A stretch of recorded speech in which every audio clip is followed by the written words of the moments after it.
आमचा काय संघाचा दसरा मेळावा नाही आहे की कमलताई गवईंचं नाव टाकून त्यांना बोलवलं, मग ह्यांना बोलवलं, मग काँग्रेसवाल्यांना बोलवलं, मग त्यांना बोलवलं. एक परंपरा आहे दसरा मेळाव्याला. त्या परंपरेचं पूर्ण पालन केलं जाईल. शिवसेनेच्या दसरा मेळाव्याची परंपरा कधीही खंडित होत नाही. ती परंपरा व्यासपीठावरची सुद्धा असते आणि त्या योजनेची सुद्धा असते. आपल्या दसरा मेळाव्याला ज्या पद्धतीने अध्यक्ष राज ठाकरे यांना निमंत्रण दिलं जाणार, कारण चर्चा अशी आहे की राज ठाकरे सुद्धा आपल्या दसरा मेळाव्याला व्यासपीठावर. चर्चा आहे ना, चांगली चर्चा आहे. यात व्यथित व्हावं असं काही नाही ना.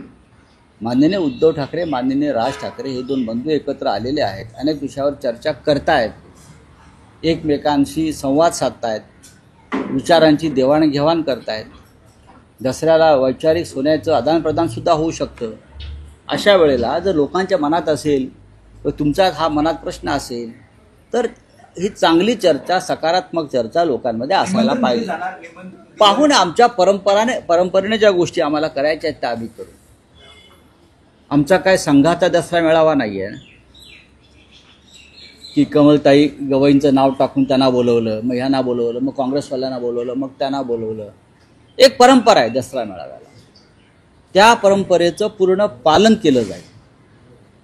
शिवसेनेच्या दसरा मेळाव्याची परंपरा कधीही खंडित होत नाही. ती परंपरा व्यासपीठावरची सुद्धा असते आणि त्या योजनेची सुद्धा असते. पूरग्रस्तांना आपण पाहतोय की मंदिर असो किंवा धार्मिक स्थळ असो, हिंदुत्व यांनी अनेक मोठ्या प्रमाणावरती मदत केल्याचं आपण पाहतोय. मात्र दुसरीकडे असा सवाल उपस्थित केला जातो की मुस्लिम धर्माच्या धार्मिक स्थळांकडनं किंवा संस्थांकडनं मदत केली जाते. हा प्रश्न येऊ शकत नाही. हे काम सरकारचं आहे. मदत करणं हे काम सरकारचंच आहे.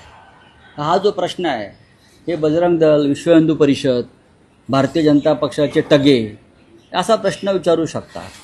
पण अनेक ठिकाणी पुरात सापडलेल्या लोकांना मुस्लिम तरुणांनी कसं वाचवलं हे छायाचित्र तुम्हीच दिलेले आहे. परभणीमध्ये एका पुजाऱ्याला मंदिरात पाणी शिरल्यावर 2 मुस्लिम तरुणांनी जीव धोक्यात घालून त्यांचा जीव वाचवला आणि त्यांना घेऊन गेले पुढे. असे अनेक प्रसंग घडलेले आहेत. पण सरकारला या पूरग्रस्तांना मदत करण्याची जबाबदारी ही पूर्णपणे फडणवीस सरकारची आहे. राऊतसाहेब लाडकी बहीण योजना जेव्हा लॉन्च झाली तेव्हा सरसकट त्यांच्या खात्यांमध्ये पैसे वजा करण्यात आलेले शासनातर्फे, परंतु आता पूरग्रस्त जे आहेत शेतकरी त्यांच्या बँकांची पडताळणी झाल्यानंतरच मदत देण्याची. आम्ही जेव्हा धाराशिवला होतो तेव्हा अनेक गावात महिलांनी या संदर्भात प्रश्न विचारले. त्यांचं म्हणणं आहे की आता आम्हाला गेल्या 3 महिन्यापासून पैसे मिळालेले नाही. अनेक वृद्ध महिला आहेत त्याच्यामध्ये. आणि आता आम्हाला सरकारचे पैसेही नकोत, आम्हाला मदत द्या पुराची.